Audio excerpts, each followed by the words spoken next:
दादू गाँव आपको भी साथ लेके जाएंगे। तो क्या पहले तो कह रहे थे नहीं तो ओहो सॉरी गाइस, मैंने आपसे नहीं अपने भाई से बात।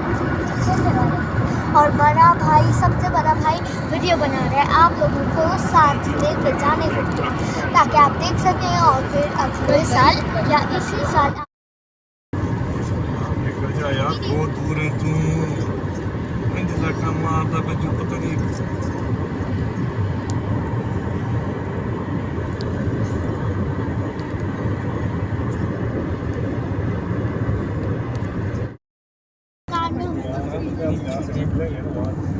Karachi toll plaza. कोई बात नहीं, वैसे मैं एक दुपट्टा लेके आई। मम्मा मैंने वो